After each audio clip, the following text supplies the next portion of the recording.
Assalamualaikum warahmatullahi wabarakatuh.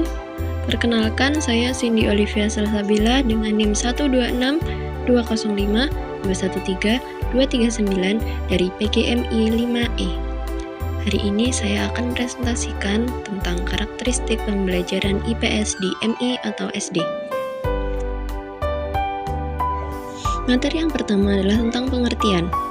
Karakteristik pembelajaran IPS merupakan teori bagaimana membina kecerdasan sosial yang mampu berpikir kritis, kreatif, inovatif, berwatak, dan berkepribadian luhur, bersikap ilmiah dalam cara memandang, menganalisa, serta menelaah kehidupan nyata yang dihadapinya.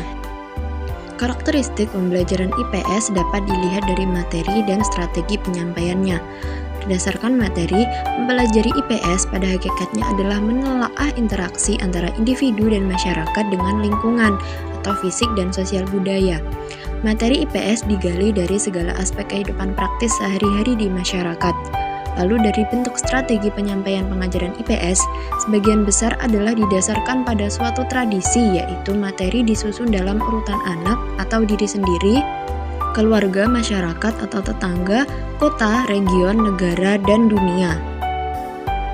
Sumber materi IPS terbagi menjadi 4, yakni yang pertama adalah segala sesuatu atau apa saja yang ada dan terjadi di sekitar anak sejak dari keluarga, sekolah, desa, kecamatan, sampai lingkungan yang luas seperti negara dan dunia yang berkaitan dengan mata pencaharian, pendidikan, keagamaan, produksi, komunikasi, transportasi.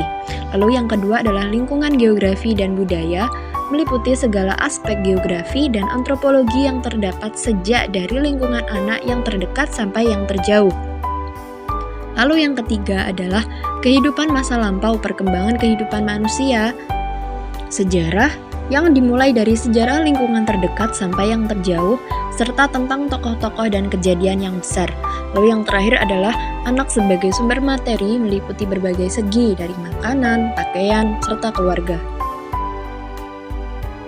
Materi yang terakhir adalah tentang strategi pembelajaran IPS di MI atau SD.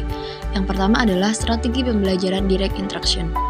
Direct instruction atau strategi pembelajaran langsung mengenalkan siswa terhadap mata pelajaran guna membangun minat, menimbulkan rasa ingin tahu dan merangsang mereka untuk berpikir. Lalu yang kedua adalah strategi pembelajaran cooperative learning.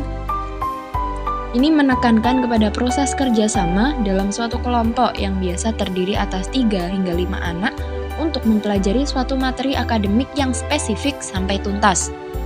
Strategi yang ketiga adalah strategi pembelajaran problem solving.